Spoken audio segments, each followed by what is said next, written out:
Assalamualaikum warahmatullahi wabarakatuh. Di sini kami akan mempresentasikan hasil kerja kami, laporan penelitian yang berjudul Pengaruh Pembelajaran Daring Terhadap Prestasi Siswa. Saya Bagus Putra Budiman dari kelas 10 IPS 3 absen 9. Saya Dekanusa Nur Kalam dari kelas 10 IPS 3 absen 14. Saya Kevin Noktanil Sadi Winarso dari kelas 10 IPS 3 absen 24. Saya Mirza Ripranto dari kelas 10 IPS 3 absen 26. Saya Muhammad Arsataur Hitama dari kelas 10 IPS 3 absen 27.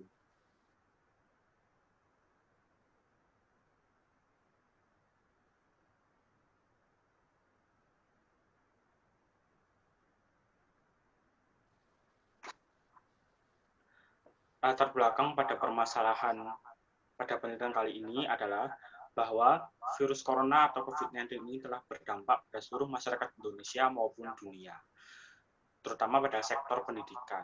UNESCO sendiri telah menetapkan bahwa wabah virus corona ini sangat berdampak pada sektor pendidikan. Setelah dikeluarkannya edaran oleh Menteri Pendidikan dan Kebudayaan Republik Indonesia, Bapak Nadiem Anwar Makarim, maka ditentukan kebijakan baru terkait pembelajaran selama wabah virus corona, yaitu pembelajaran dilakukan melalui metode pembelajaran jarak jauh. Walaupun dalam keadaan wabah pandemi ini, pendidikan tetap sangat penting, karena pendidikan merupakan salah satu sarana untuk meningkatkan sumber daya manusia. Dan diharapkan peserta didik mampu menyelesaikan masalah dalam kehidupan maupun masalah yang mengakar pada masyarakat, sehingga peserta didik mampu bersaing di era globalisasi. Pendidikan jarak jauh merupakan pembelajaran yang memanfaatkan jaringan internet. Pembelajaran jarak jauh biasa juga disebut daring atau dalam jaringan. Daring menggunakan jaringan internet, sehingga mampu menyambungkan antara satu dengan yang lainnya.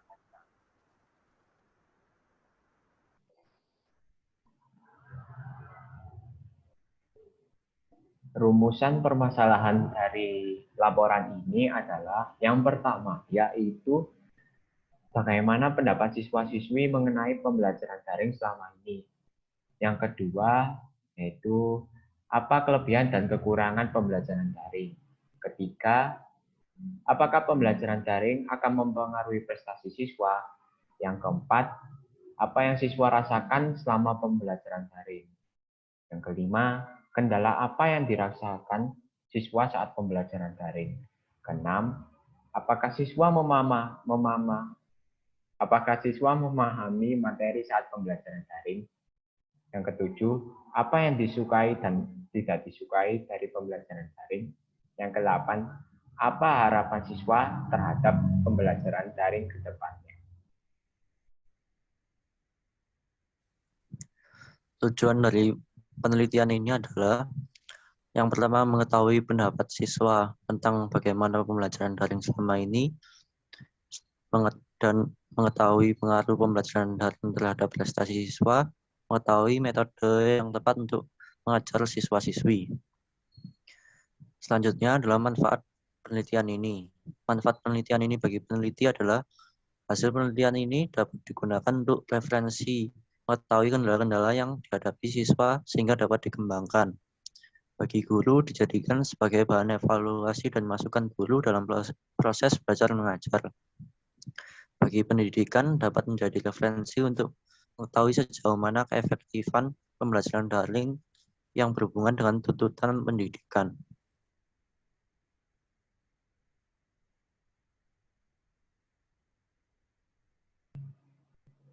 Pengertian pembelajaran daring. Daring atau dalam jaringan adalah terjemahan dari istilah online yang bermakna tersambung ke dalam jaringan komputer. Pembelajaran daring merupakan pemanfaatan jaringan internet dalam proses pembelajaran. Dalam proses pembelajaran daring, tentunya menggunakan koneksi internet. Pembelajaran daring bisa didefinisikan sebagai bentuk pendidikan jarak jauh yang penyampaian materinya dilakukan lewat internet. Pembelajaran daring ini juga bisa dikenal dengan e-learning. pembelajaran virtual, pembelajaran dengan mediasi komputer, pembelajaran berbasis web, dan pembelajaran jarak jauh.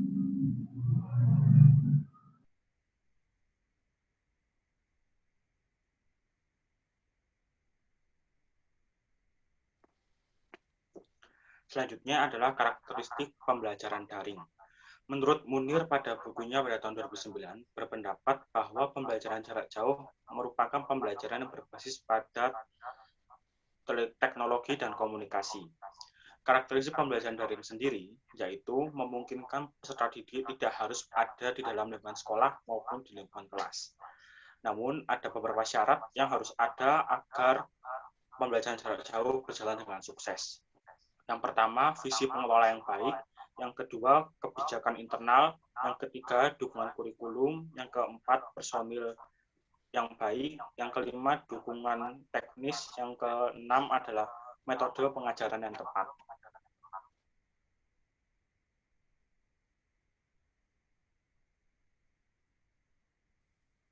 Selanjutnya, bagian kelebihan dan kekurangan pembelajaran daring. Kelebihan pembelajaran daring antara lain terdapat 5 poin. Pertama adalah menambah wawasan dari segi pengetahuan yang mencakup dunia luas. Tidak mengharuskan kita membeli banyak buku untuk mendapatkan suatu referensi dari berbagai sumber. Guru dan siswa dapat menggunakan bahan ajar petunjuk belajar yang terstruktur dan terjadwal melalui internet. Siswa dapat belajar atau mereview bahan belajar setiap saat dan di mana saja asalkan ada internet. Lalu meningkatkan skill IT bagi guru dan siswa. Selanjutnya yaitu kekurangan pembelajaran daring. Kekurangan pembelajaran daring terdapat 6 poin. Yang pertama adalah menjadikan seseorang bersifat menyendiri karena tidak langsung bertemu, melainkan bertemu secara online. Yang kedua, berkurangnya waktu belajar karena terlalu asik dengan situs-situs yang menarik perhatian, contohnya game, media sosial, dan lain-lain. Selanjutnya, dapat membiasakan seseorang sebagai sosok yang malas membaca karena langsung bisa mengopi materi dari internet. Selanjutnya, kurangnya interaksi antara guru dan siswa atau bahkan antar siswa itu sendiri. Selanjutnya, siswa yang tidak mempunyai motivasi belajar yang tinggi cenderung gagal. Lalu yang terakhir, tidak semua tempat tersedia fasilitas internet atau jaringan. Baik, untuk poin selanjutnya yaitu pengertian prestasi belajar. Prestasi belajar di sini adalah seberapa jauh penguasaan siswa terhadap materi, entah itu dari segi pengetahuan ataupun keterampilan yang dikembangkan oleh mata pelajaran tersebut, yang biasanya diberikan sebuah patokan yaitu nilai, yang nantinya nilai ini diberikan oleh guru dan juga pihak lembaga pendidikan yang berkait. Selanjutnya adalah tujuan belajar. Belajar berlangsung tentunya karena ada tujuan belajar, dan di sini ada semacam 3 tujuan pokok belajar, yaitu untuk mendapatkan pengetahuan, untuk mendapatkan pengetahuan lebih terhadap keterampilan yang ada, dan juga yang terakhir yang paling penting yaitu pembentukan karakter.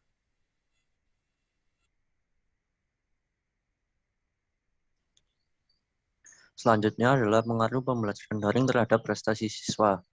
Melalui pembelajaran ini, prestasi siswa ada yang naik dan ada juga yang turun. Dikarenakan pembelajaran ini sangat awam bagi masyarakat Indonesia. Prestasi belajar siswa yang naik dipengaruhi dari niat belajar yang tinggi dan tingkat pemahaman siswa terhadap materi. Tetapi ada juga yang menurun dikarenakan pembelajaran daring ini dilakukan dari rumah, maka guru tidak dapat mengawasi apakah murid benar-benar belajar atau tidak. Prestasi juga dapat menurun dipengaruhi oleh kepahaman siswa terhadap materi, kendala teknis yang dialami seperti jaringan internet, niat belajar siswa itu sendiri, dan lain-lain.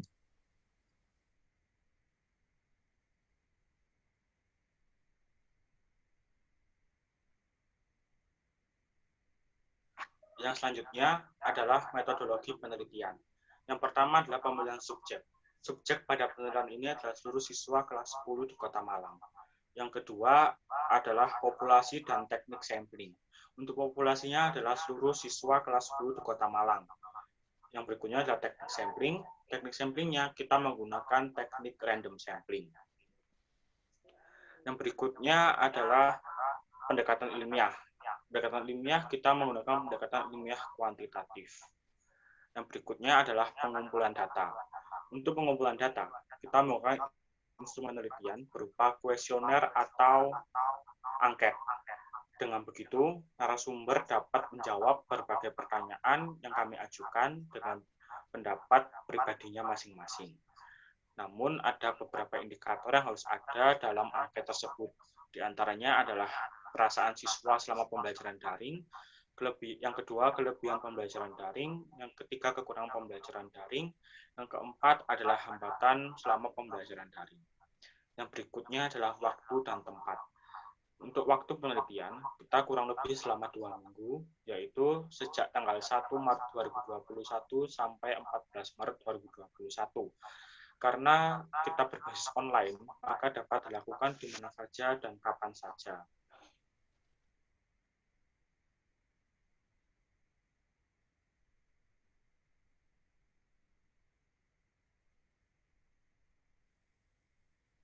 Selanjutnya, masuk ke bab pelaksanaan penelitian, pengolahan data.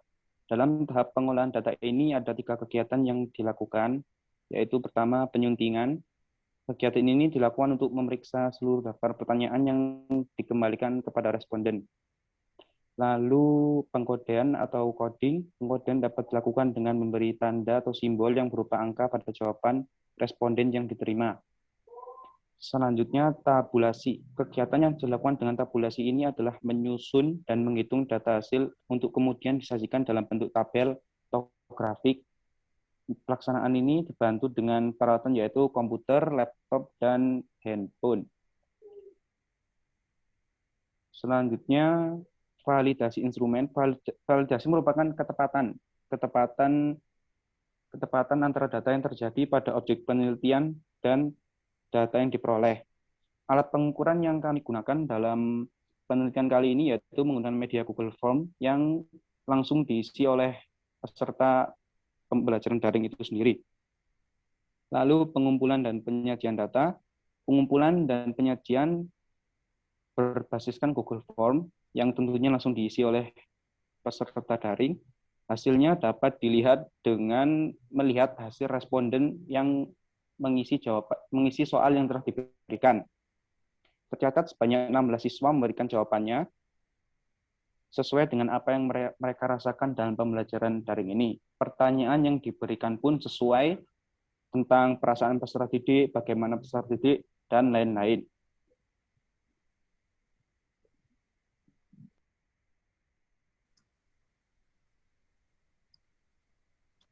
Selanjutnya, analisis data. Dalam hal ini, karena pandemi COVID yang tidak mungkin untuk bertemu secara tatap muka, maka untuk mendapatkan data yang diinginkan kami menggunakan metode kuesioner yang nantinya menggunakan Google Form. Metode ini cukup simpel dan mudah sehingga bisa mendapatkan data walaupun tanpa bertemu langsung. Dari Google Form ini sang responden harus mengisi beberapa pertanyaan terkait dengan masalah yang dibahas. Dan nantinya hasil dari pertanyaan tersebut akan digunakan membuat hasil analisis dan juga untuk menarik kesimpulan. Baik, ke poin selanjutnya yaitu hasil analisis. Berdasarkan seluruh jawaban dan seluruh data yang diperoleh dari Google Form tersebut, maka kami pun membagi beberapa poin kesimpulan yang diantaranya satu, kebanyakan dari siswa merasa bosan dalam pembelajaran daring karena beberapa faktor, diantaranya yaitu kendala kuota dan materi yang dirasa kurang jelas. Yang kedua, hampir seluruh siswa yang menjalankan pembelajaran daring selama kurang lebih 7 bulan ini cenderung jenuh atau bosan dengan tugas-tugas yang diberikan, karena dirasa materi yang kurang begitu dijelaskan secara rinci dan mungkin juga bahan materi yang kurang. Tiga, hampir sebagian dari siswa merasakan pembelajaran daring ini sangat berpengaruh terhadap nilai akademis. 4. Hampir semua siswa yang mengisi form ini merasa bahwa pembelajaran daring ini tidak hanya daring saja, namun juga sesekali mengadakan pembelajaran via tatap muka atau luring. 5. Siswa juga berharap agar tugas-tugas seperti membuat video atau foto atau segala macam tugas yang sekiranya membebani memori HP mereka dikurangi karena masih banyak sekali kendala dan juga kesulitan dalam masing-masing individu.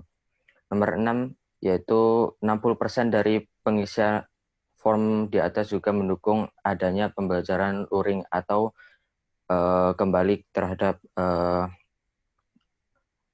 pembelajaran seperti biasanya, yaitu tatap muka.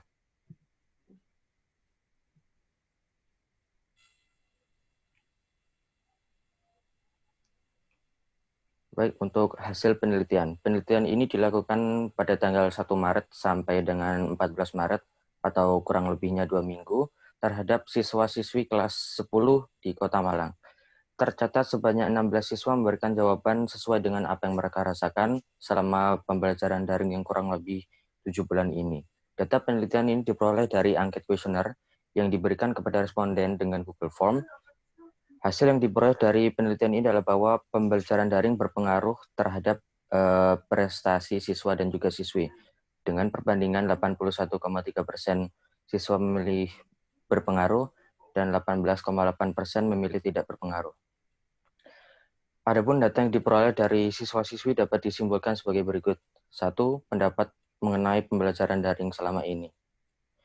Ada yang berpendapat bahwa pembelajaran daring ini tidak nyaman dan membosankan, tetapi juga ada yang menjawab bahwa pembelajaran ini tidak terlalu membosankan atau biasa saja, bahkan juga lebih nyaman.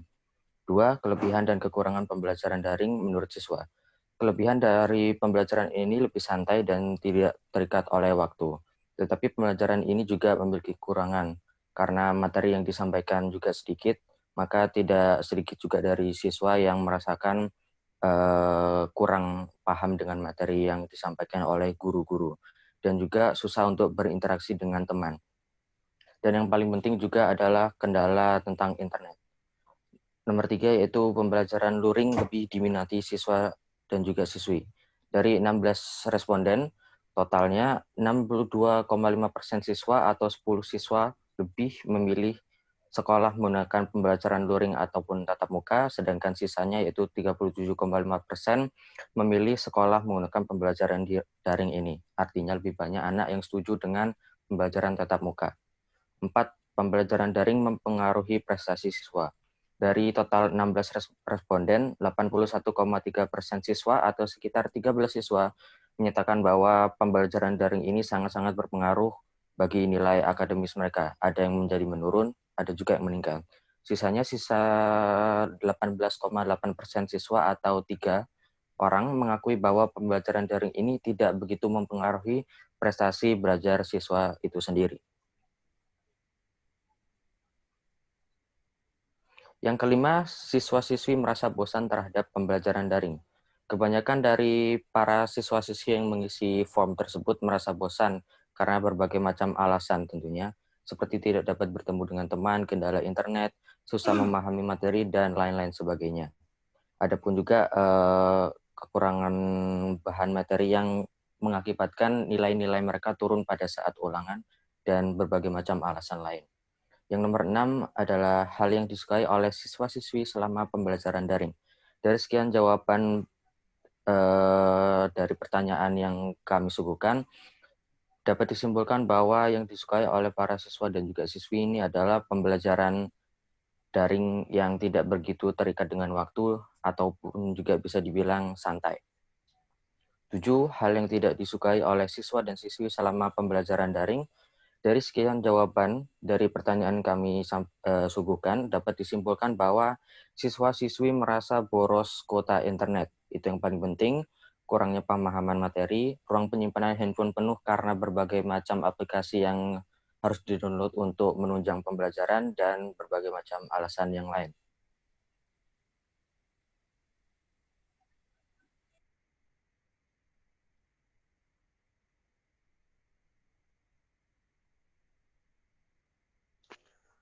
Selanjutnya adalah kesimpulan.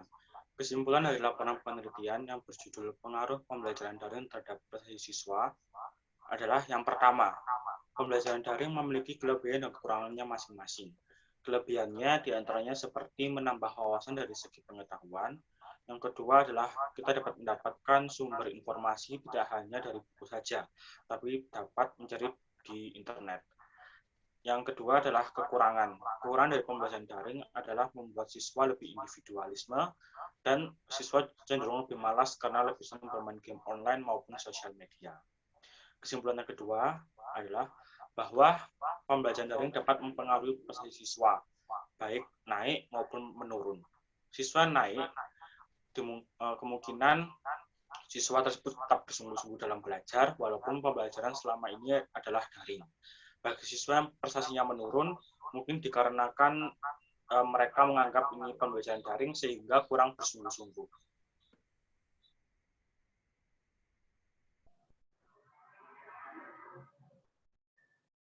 Nah, untuk bagian yang terakhir dari penutupan yaitu saran.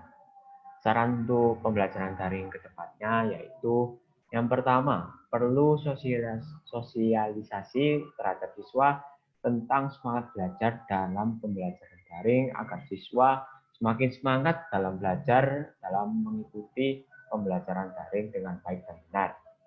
Yang kedua, pemateri sebaiknya memberikan materi sesekali dengan video call atau tatap muka melalui online agar siswa-siswi lebih memahami materi. Untuk yang ketiga, siswa-siswi harus lebih giat dalam belajar walaupun pembelajaran melalui daring, karena pendidikan juga untuk masa depan siswa-siswi itu sendiri. Begitu teman-teman. Untuk yang terakhir, itu ada lampiran. Minta tolong digeser. Nah, oke, untuk yang lampiran pertama itu hasil foto dari kuesioner. Ini ada bukti bahwa kuesioner yang kita jalankan itu ada 16 tanggapan dan hasil jawaban dari kuesioner tersebut. Untuk yang lampiran kedua itu ada hasil dokumentasi tugas dan diskusi. Ini bahwa menunjukkan pembuktian bahwa kita benar-benar berdiskusi dalam bekerja sama dalam mengerjakan laporan dan mengerjakannya. Dan ini juga ada grup WA-nya. Oke, segitu dari saya untuk lampirannya. Mungkin sekian dari kami. Kurang lebihnya mohon maaf. Terima kasih. Wassalamualaikum warahmatullahi wabarakatuh. Terima kasih.